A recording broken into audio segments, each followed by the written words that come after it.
Hello everyone, welcome back to our channel EduEthics.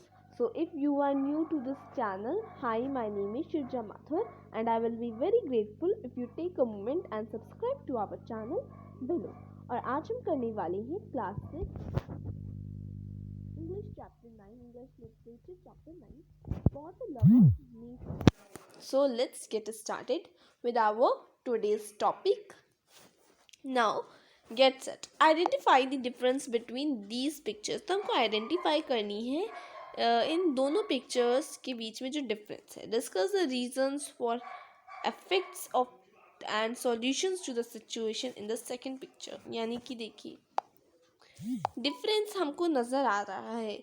Difference ये है कि ये जो पिक्चर है इसमें जो पिक्चर में जगह दिखा रहे हैं हमको, जो प्लेस हमको दिखा रहे हैं वो बहुत ज़्यादा सूखा है, बहुत ड्राई है. देखिए कितना ज़्यादा गंदा है. एंड देखिए यहाँ पे कितनी ग्रीनरी है, छाया है, सनरेज है, इतना सुंदर यहाँ पे ग्रीनरी हमको नज़र आ रही है. बट यहाँ पे कूड़ा हमको एक तो नज़र आ रहा है, सूखे सूखे प्लांट्स हैं, राइट. सो हमें क्या करना चाहिए? हमें ग्रीनरी रखनी चाहिए, राइट. हमको अपनी प्लेस को सुंदर बनाना चाहिए और कचरा ऐसे ही रोड में नहीं फेंक देना चाहिए, राइट. कूड़ा ऐसे नहीं फेंकना चाहिए.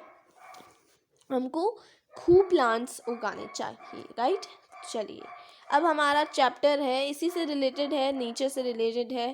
तो चलिए स्टार्ट करते हैं. तो शेखर दत्तरी जो है, Shekhar Dattari is an award-winning wildlife filmmaker, conservationist, and co-founder of Conservation India. In this interview, he talks about his work, India's natural wealth, the need and ways to preserve it. तो शेखर दत्तरी जो है वो एक award winning wild life film maker है और एक conservationist है. और ना कंजर्वेशनिस्ट मतलब क्या होता है? कंजर्वेशनिस्ट वो लोग होते हैं जो कि नेचर के लिए काम करते हैं, नेचर को बचाते हैं, ठीक है. Someone who works to save nature, वो लोग जो कि नेचर को सेव करते हैं या फिर नेचर को बचाते हैं, उन्हें कंजर्व करते हैं, उन्हें प्रोटेक्ट करते हैं, उन्हें हम कंजर्वेशनिस्ट कहते हैं. अब अगर आपके पास आए what do mean by conservationist, someone who works to save nature, they are called conservationist.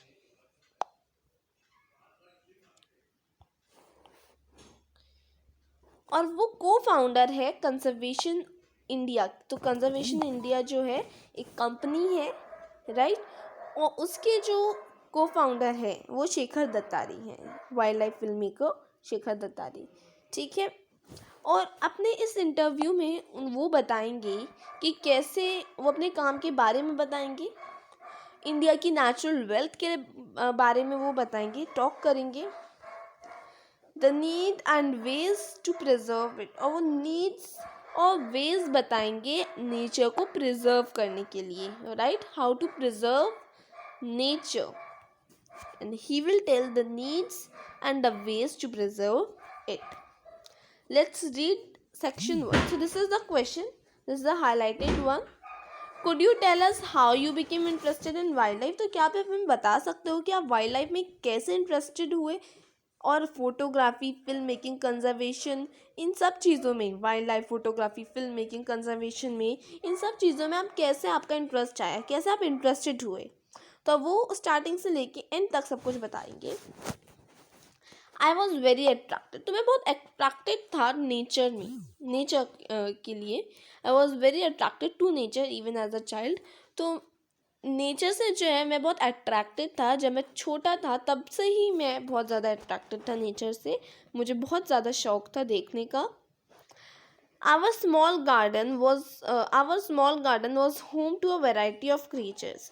तो हमारा जो छोटा सा गार्डन था हमारे घर का, वहाँ पे वेराइटी ऑफ क्रिएचर्स देखते थे, जैसे कि palm squirrels, rose ring parakeets, और उनको देखने में बहुत मज़ा आता था.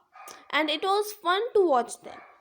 जब मैं 10 साल का था, when I was 10, my sister introduced me to books by Gerald Durrell. तो जब मैं 10 साल का था, मेरी जो बहन थी, जो सिस्टर थी मेरी, उन्होंने मुझे इंट्रोड्यूस करवाया जनरल ड्यूरल की बुक से, और उस बुक ने मेरी जो लाइफ है उसको चेंज कर दिया था फॉर एवर। यानी कि मुझे एक पाथ मिल गया था अपने इस इंटरेस्ट को बरकरार रखने के लिए, राइट। मुझे एक मौका मिला था।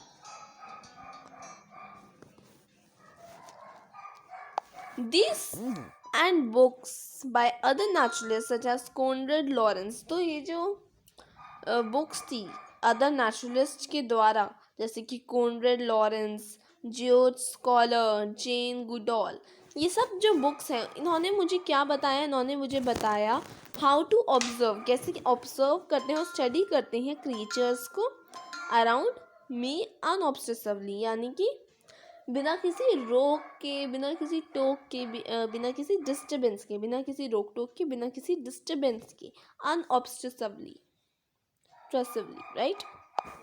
Unobtrusively. Okay. When I was 13, I became fascinated by snakes and other reptiles during a visit to the snake park in Chennai. तो जब मैं 13 साल का हुआ था, जब मैं 13 साल का था, मैं फैसिनेट हो गया था स्नेक्स और कुछ और रेप्टाइल्स के द्वारा। मतलब उनसे मैं बहुत ज़्यादा फैसिनेटेड था। स्नेक्स और रेप्टाइल्स जो थे उनको देखने, मतलब उनसे बहुत ज़्यादा फैसिनेटेड थे वो, जब वो चेन्नई के एक स्नेक पार्क में जाते हैं। I then began spending most of my weekends there and was lucky to be accepted as a volunteer. तो वहाँ पे जो स्नेक्स हैं और उन कुछ रेप्टाइल्स हैं, उनसे मैं बहुत फैसिनेटेड हो गया था, इसलिए ही मैंने ज़्यादातर जो अपना टाइम्स ऑफ वीकेंड्स हैं वो वहाँ पे मैं जाता था, राइट। और मैं वहाँ पे, और मैं बहुत ज़्यादा खुशनसीब था, मैं बहुत लकी था to be accepted as a volunteer, कि मुझे एक वॉलंटियर के रूप में स्वीकार कर लिया था। अराउंड द सेम टाइम, तो उसी समय जो मेरा फ्रेंड है वो काइंड इनफ हो गया था टू लेंड, मतलब थोड़े से समय के लिए उसने मुझे अपना एक्सपेंसिव कैमरा जो है वो दे दिया था, और मैंने फोटोग्राफी करना, and I began photographing nature in and around the city. तो मैंने फोटोग्राफी करना शुरू कर दिया था।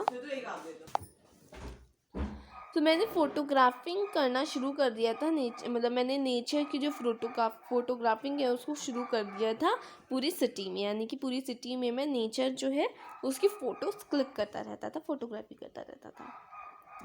कुछ साल बाद मुझे एक चांस मिला एक डॉक्यूमेंट्री फिल्म को असिस्ट करने का from the USA in film maker from the USA in making a film on snake bite. तो हमें एक स्नेक बाइट में एक फिल्म बनानी थी, और मुझे ये चांस मिला एक documentary film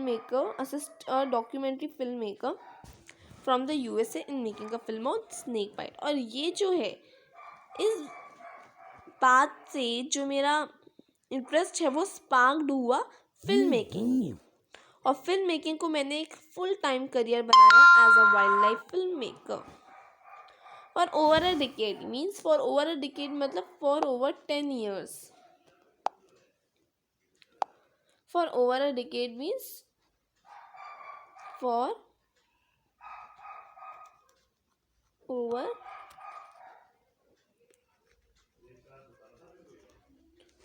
over 10 years I made films on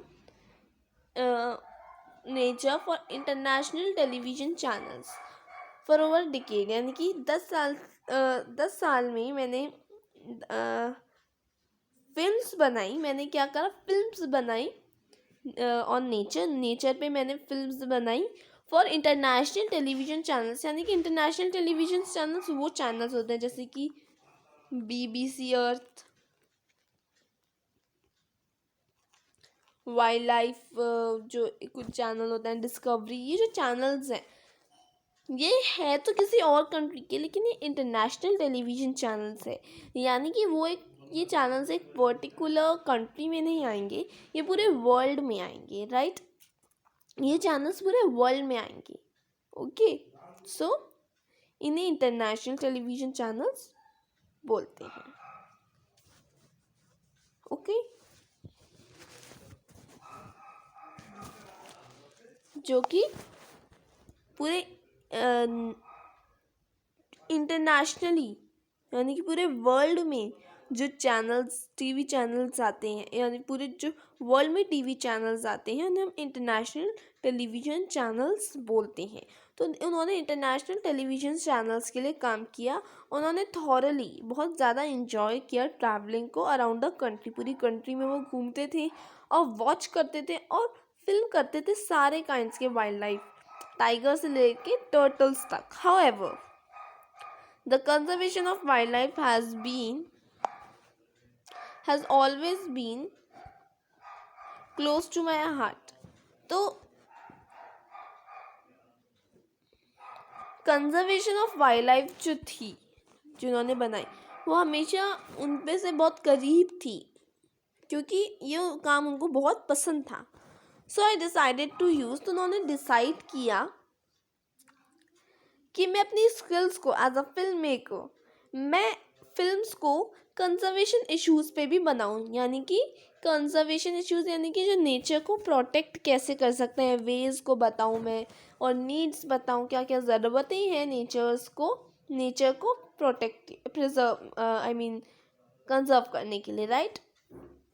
तो कंजर्वेशन इश्यूज़ पे भी उन्होंने फिल्म्स बनाई। तो कई सालों तक I have been working closely with other conservation to produce short well research films that graphically portray a conservation issue others and offer practical solutions to resolve the problem. तो उन्होंने बहुत सालों तक कंजर्वेशन इश्यूज़ पे भी films बनाई, और उन्होंने छोटी वेल रिसर्च फिल्म्स को बनाया जो ग्राफिकली पोर्ट्रे थी, और उसमें कंजर्वेशन इशू और ऑफर प्रैक्टिकल सॉल्यूशन, जो प्रैक्टिकल सॉल्यूशंस होते थे प्रॉब्लम को रिजॉल्व करने के लिए, वो सब कुछ जो है उन मूवीज़ में हमको देखने को मिला, उन्होंने बनाया। These films are then shown to government. ये जो फिल्म्स थी ये गवर्नमेंट को दिखाई गई, गवर्नमेंट ऑफिशियल्स को, as well as to members of the public to create awareness. और मेंबर्स ऑफ पब्लिक को भी ये मूवीज आई मीन फिल्म्स दिखाई गई, शॉर्ट फिल्म्स, अवेयरनेस को क्रिएट करने के लिए and bring about a positive change, और एक पॉजिटिव चेंज को लाने के लिए। It gives me great satisfaction to contribute to conservation in this manner. और इससे मुझे ग्रेट बहुत ज़्यादा सेटिस्फैक्शन मिला to contribute conservation in this manner. अब हाँ, डॉक्यूमेंट्री आया था। डॉक्यूमेंट्री वर्ड का मीनिंग इधर दे रखा है, अ फिल्म, रेडियो और television programme that gives detailed information about a particular subject. तो डॉक्यूमेंट्री क्या होता है? डॉक्यूमेंट्री फिल्म होती है, रेडियो या टेलीविज़न होता है, टेलीविज़न प्रोग्राम होता है जो कि डिटेल इंफॉर्मेशन देता है अबाउट अ पर्टिकुलर सब्जेक्ट, यानी कि एक पर्टिकुलर सब्जेक्ट के लिए।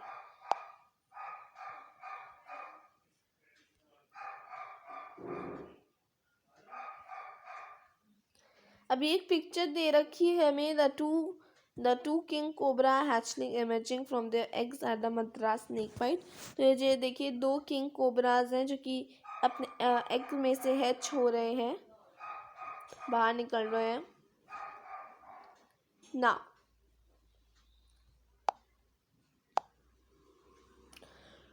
Wildlife photography and filmmaking seem like a lot of fun. Would you encourage youngsters to take them up as a profession? यानी कि जो वाइल्ड लाइफ फोटोग्राफी और फिल्म मेकिंग है, इसमें बहुत मज़ा आता है। तो क्या आप इनकरेज करोगे जो भी अभी बड़े लोग हैं उन लोगों को, क्या आप इनकरेज करोगे इस प्रोफेशन को अपनाने के लिए?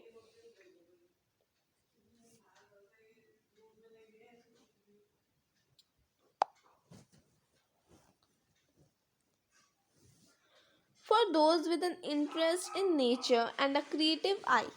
तो अब वो कहते हैं ये जो प्रोफेशन है ये उन लोगों के लिए है जिनमें इंटरेस्ट है, नेचर के लिए, नेचर के प्रति एक इंटरेस्ट है और एक क्रिएटिव आई है। वाइल्ड लाइफ फोटोग्राफी जो है वो एक वंडरफुल हॉबी हो सकती है, लेकिन ये एक्सट्रीमली डिफ़िकल्ट है। इसको अपने एक फुल टाइम करियर और प्रोफेशन में लाने के लिए बहुत ज़्यादा डिफ़िकल्ट है। As the competition is very stiff, जो कॉम्पिटिशन है वो बहुत स्टिफ है। स्टिफ मतलब क्या होता है, डिफ़िकल्ट। और जो अपॉर्चुनिटीज़ हैं to make a living out of it are very few, जो अपॉर्चुनिटीज़ हैं वो बहुत ज़्यादा कम है। As for wildlife film making, तो wildlife film making as for wildlife film making का अगर वो बात कर रहे हैं, it is a very specialised and expensive occupation and not for everyone. तो वाइल्ड लाइफ फिल्म मेकिंग जो है वो बहुत ही ज़्यादा स्पेशलाइज्ड और एक्सपेंसिव ऑक्यूपेशन है और ये सबके लिए नहीं है। एक जेन्यून पैशन होना चाहिए आपके अंदर, यानी कि आपके अंदर एक उसके लिए उसके प्रति एक जुनून होना चाहिए कि आप इसको करना चाहते हो। ये नहीं कि अरे ये बहुत बोरिंग काम लग रहा है, ऐसे आप नहीं कर पाओगे, राइट। और इसमें आपको मेंटल और फिजिकल स्टैमिना आपके अंदर होना चाहिए। स्टैमिना मतलब क्या होता है, the physical strength to do something for a long time without getting tired, right. तो आपके अंदर मेंटल और फिजिकल स्टैमिना होना चाहिए और पेशेंस होना चाहिए एंड प्रिजर्वेरेंस आर एसेंशियल, यानी कि प्रिजर्वेशन एसेंशियल होना चाहिए। प्रिजर्वेशन मतलब होता है the quality of continuously trying to do something that is difficult. Sitting alone, तो आपको अकेले क्वाइटली रिमोट लोकेशंस में, रिमोट लोकेशन मतलब ऐसी लोकेशंस जहाँ पे कोई नहीं हो, सुनसान एकदम ऐसी जगहों में आपको बैठना पड़ता है, राइट। अलोन, अकेले एकदम आपको बैठना पड़ता है। Putting up with physical discomfort for hours, यानी कि देखिए एक पोजीशन में आपको सेट करना पड़ता है कैमरा, वहीं पे आपको ऐसे बैठना पड़ता है like this. Let me show you the photo. देखिए कितने फिजिकल डिस्कम्फर्ट हो रहा है यहाँ पे, राइट। एंड एक शॉट को खींचने के लिए आपको आवर्स भी लग सकते हैं, आपको इवन वीक्स भी लग सकते हैं, इवन अ डे भी लग सकता है आपको, राइट। बहुत टाइम लग सकता है, राइट। तो ये देखिए कितना फिजिकल डिस्कम्फर्ट है, देखिए कितनी झाड़ियाँ वगैरह हैं, कितने चुभ रहे होंगे। और ये आपको बहुत थोड़े से टाइम के लिए नहीं, आपको आवर्स भी लग सकते हैं, बहुत दिन भी लग सकते हैं, वीक्स भी आपको लग सकते हैं, राइट। और आपको ऐसी ही पोजीशन में रहना पड़ेगा और आपको इंतज़ार करना पड़ेगा कब वो एनिमल आएगा, आप शॉट लोगे। तो एक पर्टिकुलर शॉट के लिए आपको बहुत ज़्यादा संघर्ष करना पड़ता है।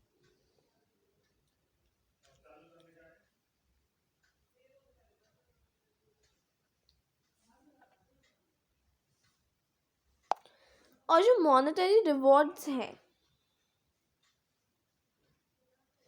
यानी कि कई बार इनाम में जो पैसे दिए जाते हैं वो, और यहाँ पे जो सैलरी होती है बहुत ज़्यादा अनसर्टेन है। अगर आप अच्छे से ही हाँ, जॉब सिक्योरिटी नहीं है, रेगुलर सैलरी नहीं है, मॉनेटरी रिवॉर्ड्स बहुत अनसर्टेन है, तो इन सब चीज़ों के लिए आपको प्रिपेयर्ड रहना पड़ेगा to take up this profession for the love of it. यानी कि आपको उससे आपको नेचर से एक लगाव होना चाहिए, राइट। अगर आपको नेचर पसंद है बहुत ज़्यादा, तभी आप इस प्रोफेशन को अपना सकते हो rather than for anything else, ठीक है। तो जॉब सिक्योरिटी नहीं है, रेगुलर सैलरी नहीं है। Now the Malabar guiding frog is nocturnal. The lily blooms by night. When they come together, they create a breathtaking sight. Photo by Shikhar Dattari.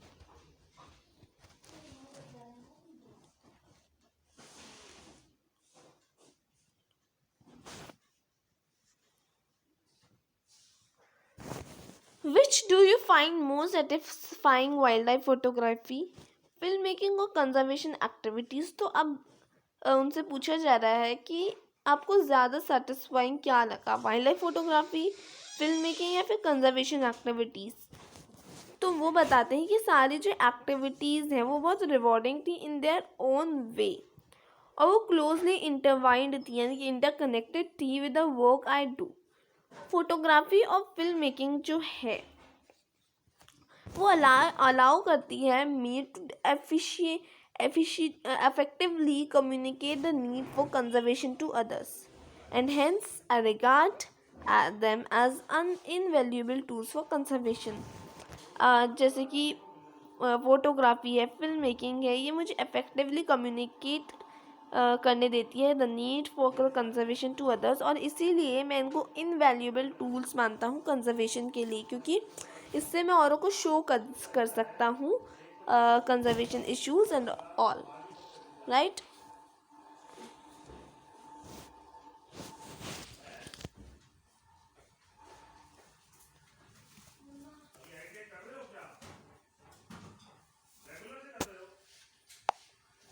You have worked on variety of conservation causes. तो आपने variety of conservation causes में काम किया है, जैसे कि olive वेली turtles, Silent Valley rainforest, snake, crocodiles, to name a few. तो आपने बहुत सारे करे हैं, हम सिर्फ इतने से ही नाम ले सकते हैं।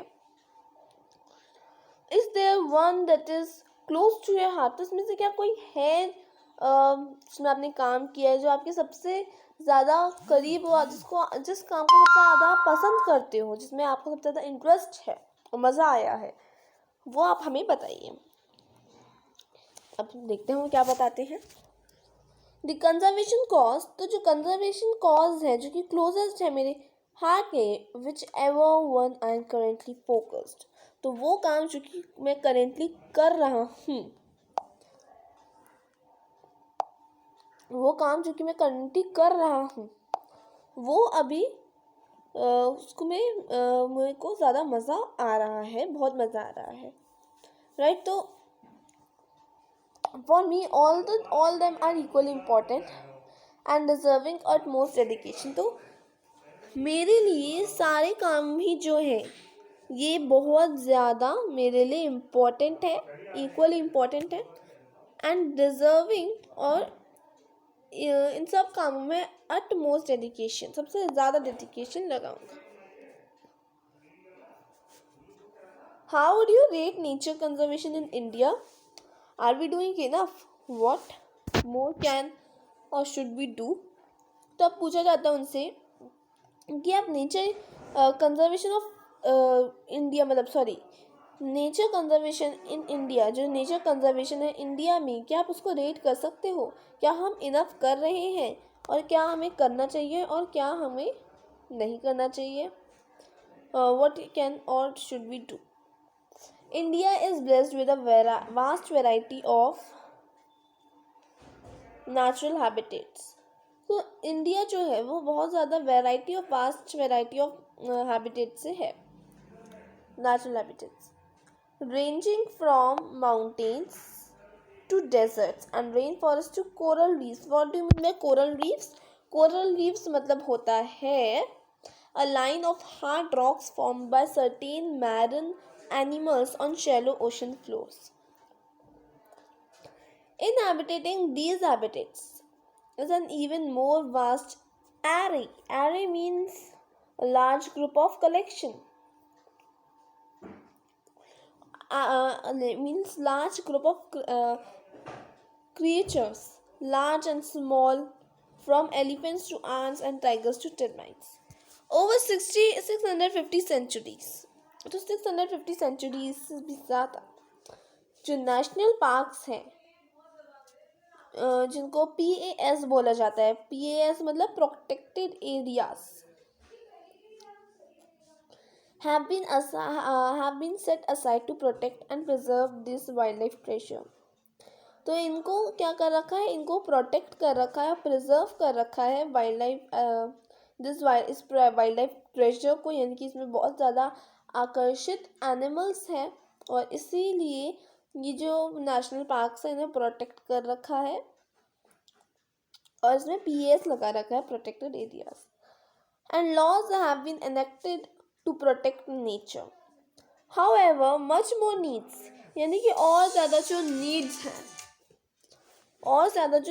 हैं to be done if we are to be safeguard this invaluable inheritance. There are तीन मेजर प्रॉब्लम्स हैं जिनको एड्रेस किया जाना चाहिए इमीडिएटली। पहली प्रॉब्लम ये है, जो कंबाइंड एरिया है of all sanctuaries and national parks is less than 5%, यानी कि जो नेशनल पार्क्स हैं उनमें जो एनिमल्स के लिए एरिया है, जो जगह है, वो बहुत कम है। It's only even it is less than 5%, 5% से भी कम है of our total land area.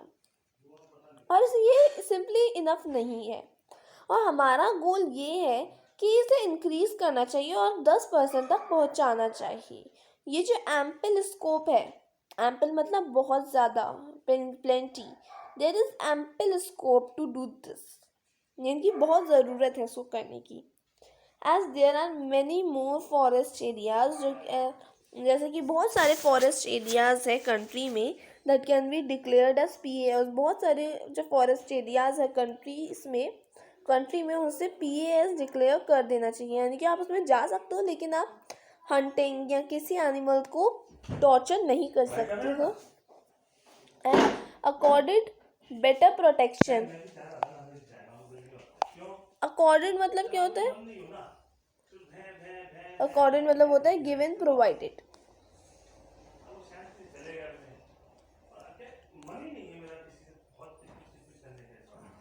जो सेकेंड प्रॉब्लम ये है is that even our protected, तो सेकेंड प्रॉब्लम ये है कि जो प्रोटेक्टेड एरियाज हैं वो कम्प्लीटली सेफ नहीं है, क्योंकि जो पोचर्स होते हैं, हंटर्स जो होते हैं, ये सब जो होते हैं, वो कॉन्स्टेंटली प्राउल कर रहे हैं और हंट कर रहे हैं एनिमल्स को, और ये इलीगल एक्टिविटीज़ वो कर रही हैं, जैसे कि trees such as felling of trees, यानी कि पेड़ काटना, ये सब गलत है। Cattle grazing, manmade forest fires are rampant in many areas. Rampant मतलब क्या होता है? एग्जिस्टिंग और spreading without any control, leading to a steady degradation means the process of becoming worse of habitat. Therefore, wildlife and forest protection laws need to be implemented, यानी कि forest और wild life और forest जो है उनको उनकी protection laws जो है वो इम्प्लीमेंट कर देनी चाहिए much more rigorously than they are at present. And violators, जो वायलेटर्स हैं, जो कि नियम तोड़ते हैं, मस्ट बी पनिश्ड, उन्हें पनिश्ड करना चाहिए मोर स्ट्रिक्टली। जो एग्जिस्टिंग सिस्टम है of managing forest and wildlife, उसे मॉडर्नाइज किया जाना चाहिए and brought in line with the highest scientific standards. जो तीसरी दिक्कत है, जो थर्ड प्रॉब्लम है, वो है बहुत सारे जो नेचुरल हैबिटेट्स हैं वो नीडलेसली डिस्ट्रॉय किए जा रहे हैं in the name of development. While it is very important for India to have modern highways, और इंडिया के लिए बहुत इम्पोर्टेंट है कि वहाँ पे मॉडर्न हाईवेज होने चाहिए, फैक्ट्रीज होनी चाहिए और कुछ और इंफ्रास्ट्रक्चर्स होने चाहिए, और ये क्रूशल है that we develop all these with minimal harm to the environment. और हम इनको डेवलप कर रहे हैं विद मिनिमल, यानी कि minimum harm to the environment. देखिए आपको लग रहा होगा मिनिमल गलत शब्द है, right?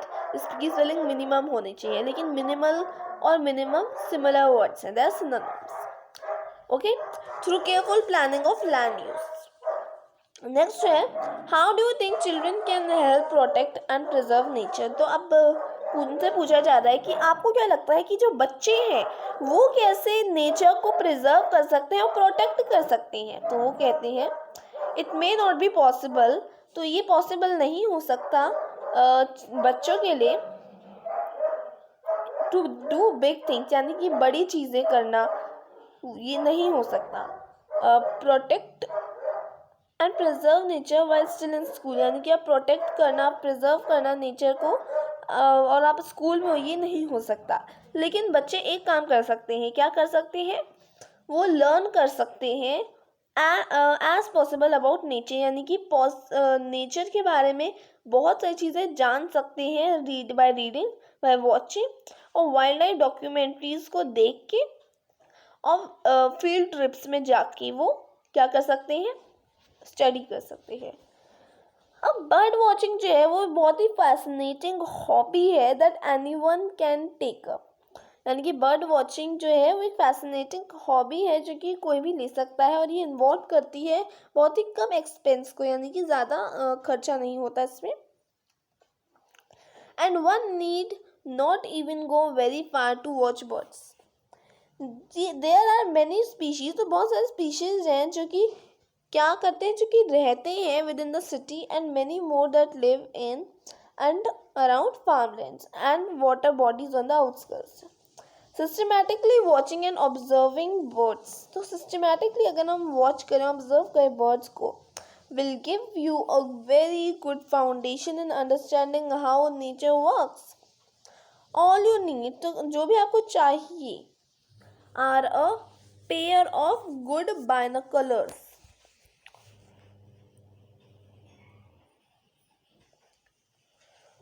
a field guide to bird of which there are many available now, and a notebook to make notes।